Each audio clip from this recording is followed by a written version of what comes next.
from losers quarterfinals, which is going to be Ripka versus Pineda.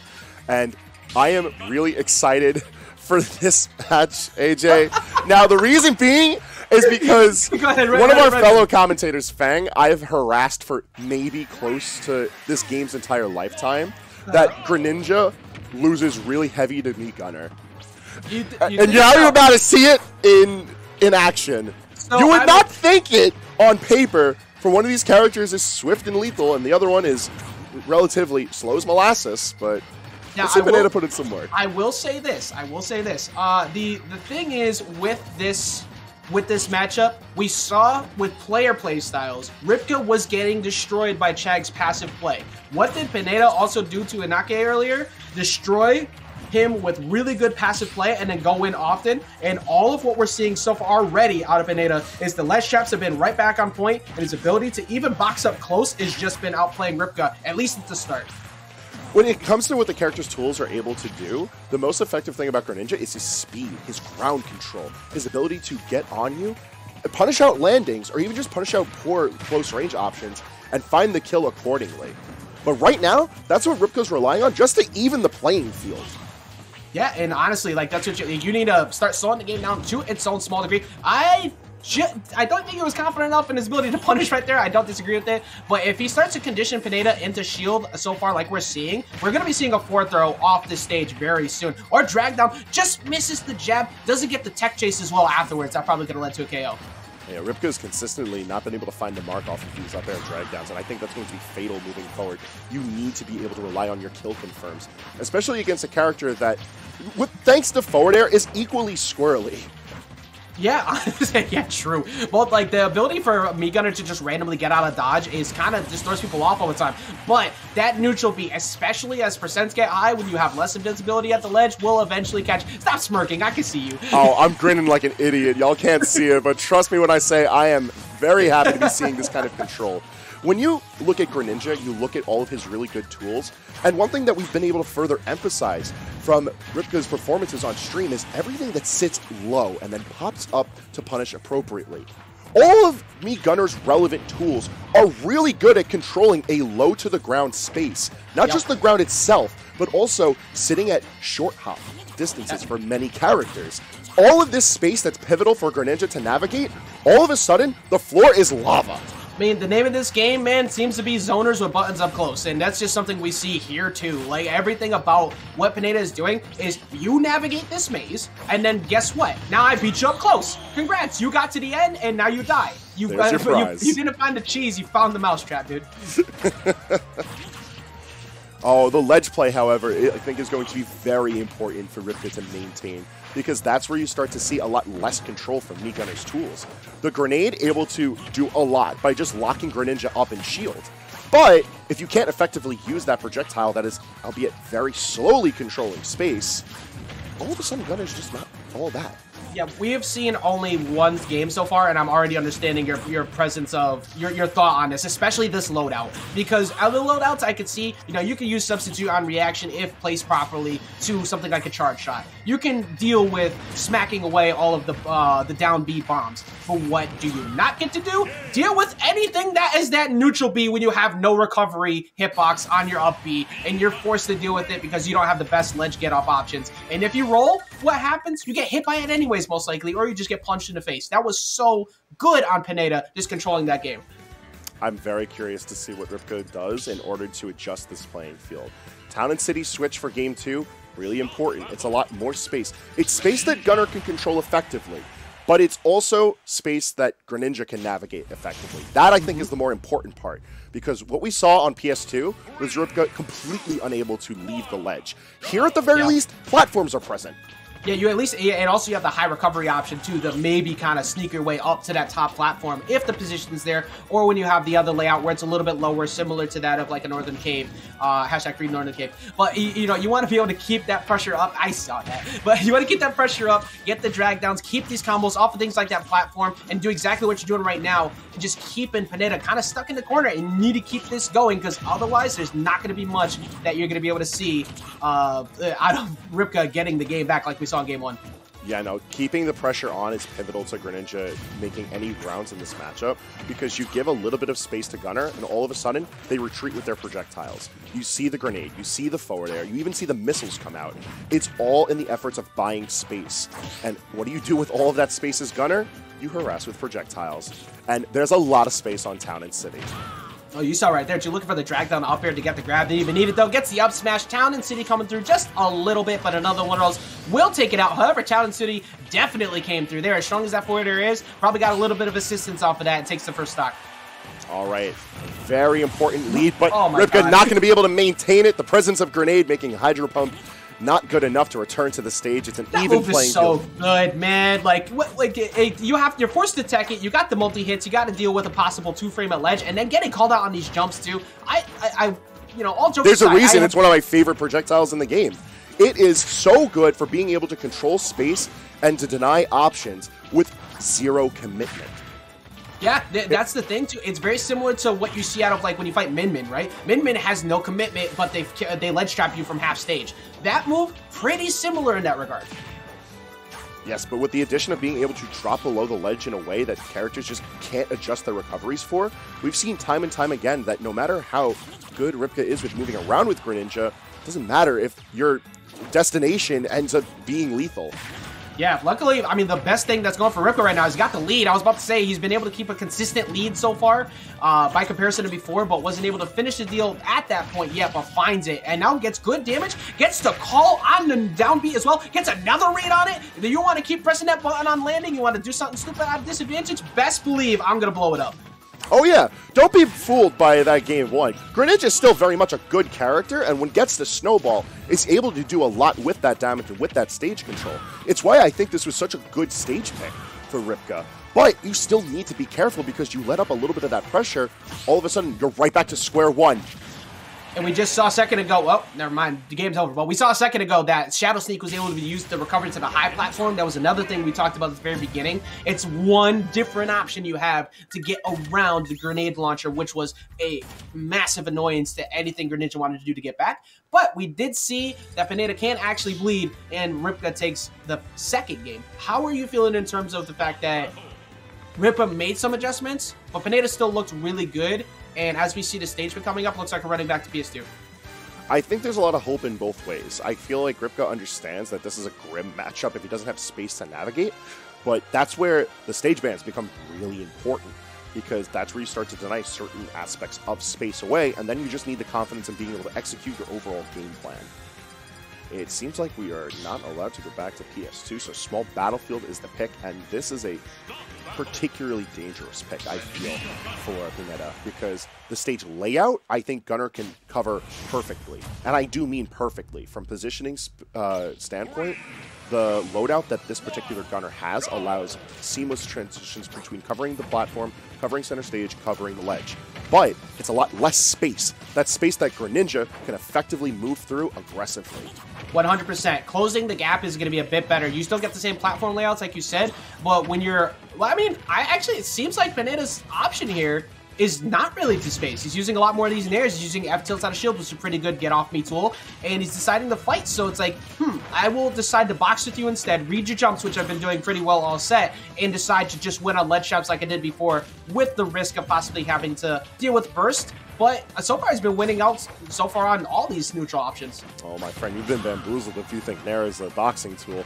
That's the start of the problems, because when you Nair, you are almost certain to get either dash attack or grab off of that, which is going to do what? It's going to net you some space. Yeah, everything in the end goal of pushing you far and far away. Just like that. Oh my god, man. Like everything, like the way that Pineda just consistently conditions people at ledge, and then even that time kind of like didn't use nearly as many grenade launches, made it seem like Ripka could get on for free, and then keeping the pressure up. Like, it's just been so impressive. You know, this is actually a stage where using grenade is really important, so you don't want to put it out as willy-nilly, because you get so much reward off of landing it. You don't want it to become really easy to predict. Yeah, right now, I mean, Ripka needs to start predicting hard on some of these callouts. There you go, gets the up tilt, but doesn't get the follow-up. A little bit too high on percent, possibly, to maybe get a follow-up up here there, but tries to get the neutral get up, or maybe even a spot dodge, anticipating that Pineda is going to see a 4th throw coming there. I'm very glad to see Ripka making these adjustments and keeping an even game. One thing I'd just like to highlight, Dex, this is the first game in all of top 8 that's not going to be a 3-0.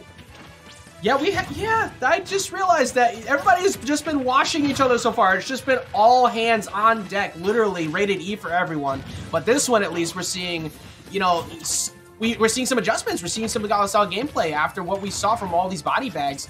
It's nice to see some adjustments being made. Granted, though, as you said before, you weren't necessarily the largest fan of this being a smaller stage, but Pineda has just been showing that, you know what, you don't even need to fight on stage still. You just get that neutral B into the follow-up missile, into the true combo, getting that KO. It's a high-risk, high-reward kind of stage because Greninja has no issue with being able to navigate the stage as well as harass in the air at the stage. And that's one thing that we've seen Ripka really good at in other sets, is being able to be in the air, make those callouts with back air or forward air, and even shadow sneak. So I think it was a bit of a gamble, but it's one that's paying big time for Pineda. Man, look, like, everything about this, like, just let him play. Like, he bought the game too. He paid venue. He's there. It's his turn. Let him enjoy the game. Right now, Pineda is just playing counter all that. Keep away is the name of the game here, and even using neutral B as a way to prevent the ledge trap is really smart. It activates right at ledge, backs up Ripka. Ripka looking for a possible back air, but realizing he's a little bit out of position, couldn't believe in it hard enough to get that. Yeah, no, it's just such difficult space to navigate when you have to chase down Gunnar. And just look at the residual damage that's come up. It's enough to almost kill there. Not going to be doing the job just yet, but now stuck in the same situation over and over again. Hydro Pump just guides you into disasters. Game 3 goes in favor of Pineda. So good against characters without a hitbox on the recovery, and even that, if you trade with it, you're done. Like, it just finds its way comfortably right under that ledge. Pretty much the only thing you could possibly hope for is you recover wide and go super high, and Pineda does not get the punish. That's literally what you're hoping for, is a mistake out of Pineda in that situation. Yeah, no, you need to be absolutely certain in how you move forward against Gunnar and having a really good idea of the arcs of coverage that the projectiles provide. Because it's of no surprise at this point that the value in Grenade isn't just how good it is on block or the fact that it can kill, but the fact that it's active for so long and it leaps at such an unusual arc that it's covering plats, that it's covering the ledge, that it's covering a space that makes it very tricky to navigate around when you also have to consider the other stuff that Gunnar is doing and throwing at you. Grenade launcher really do go brrr, like that's it. Like, just leave it out there. Like, if it ain't broke, don't fix it. If you're consistently winning with that same option over and over again, that means that it's working. And something that could kind of fall on like it could kind of like mess people up, and I think it'll almost make people kind of like plateau themselves, is they're not willing to continue to do what works because they think that it's lame. But here's the thing though, who moved forward in bracket?